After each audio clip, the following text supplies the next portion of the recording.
I think that all artists should stay 100% independent forever.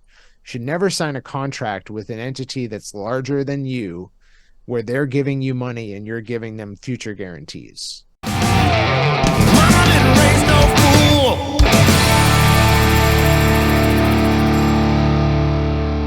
Do you think that artists should be indie, like primarily strive to be indie, Yes. or stay indie, or in what capacity, in what some English words escape me sometimes, but how much indie should an artist be today? I think that an artist should think of themselves as a business, as a startup business. And so using that analogy, most startup business owners have to be their first salesperson and have to be their first marketing person. And until they get traction and start selling and have some revenue that they can use as expenditure, then they're doing everything. Once they do start getting some revenue in, they can justify making a hire. And a lot of businesses, a common problem in startup businesses is that they'll get to that point, and instead of making the right hire and going through the work of finding the right person and making sure they're doing what they want them to do and defining what that is, they will go and partner with someone. They will give away equity in their business, future earning potential, to get someone to do what they're too lazy to define. And that's what artists do. They go and they give away tons of equity in their business to get some record label or some manager to handle it. Even when record labels and managers have no track record of doing that successfully with any reasonable success rate. It's like 0.00001 success rate. Yeah, and most people don't even understand what they would like to get from the partners they are partnering with, Yeah, right? and so you can't actually audit With, what kind of job they're doing because you don't even know what it should be.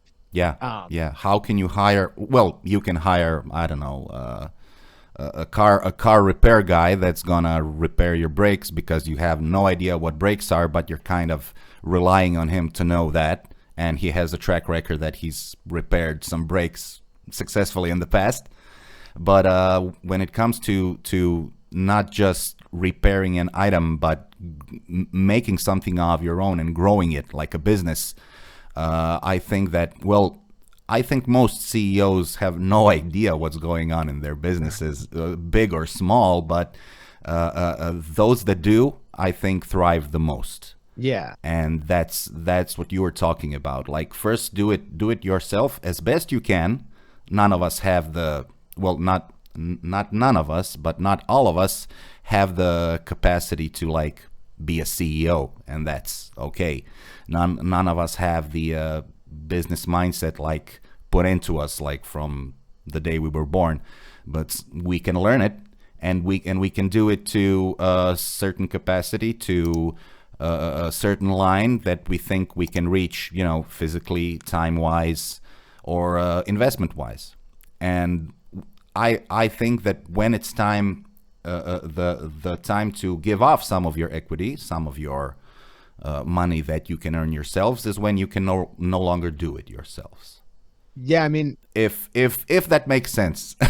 yeah, like first of all, most startup and small business founders were not born with the ability to run a company. It's something they picked up.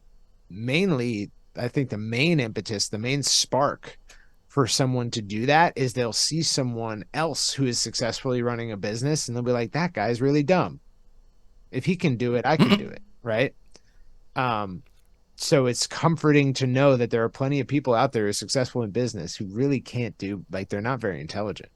And so that must say that it's not a great feat of intelligence to start and run a business successfully. It's just a great feat of effort. And so if you put in the effort, like, you don't have to be the smartest guy in the world necessarily. You just have to be willing to take the risk and willing to put in the effort. And I think that, even in my business, I can look back and say, I know who I should give equity to. I know who should have equity because they showed up to the business. I hired them and they did the hell out of their job, and they're always doing the hell out of their job, and they really care.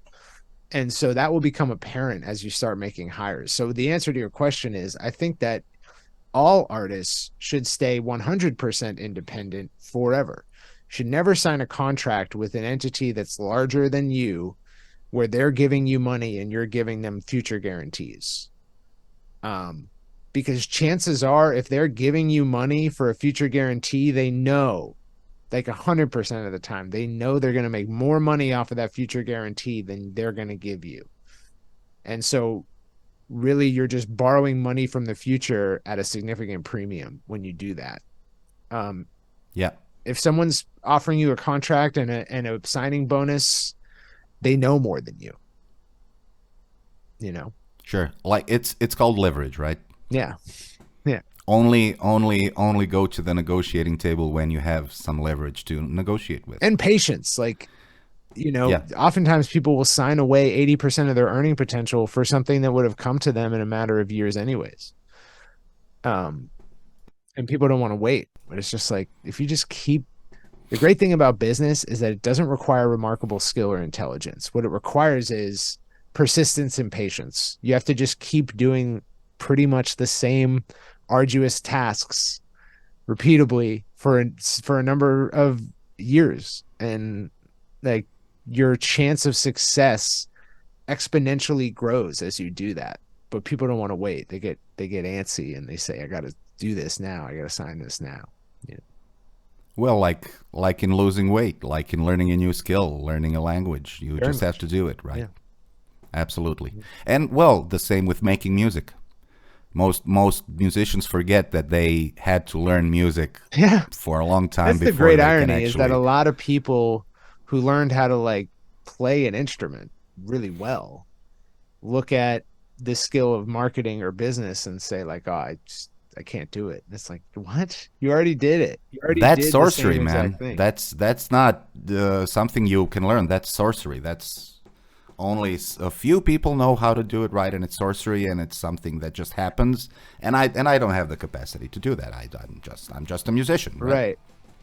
If only all the artists in the world knew how truly dumb some of the biggest startup founders in the world are, like they would be far less into. Kad si već u zaletu, preporučam ti da ovaj video pogledaš sljedeće i vidimo se tamo.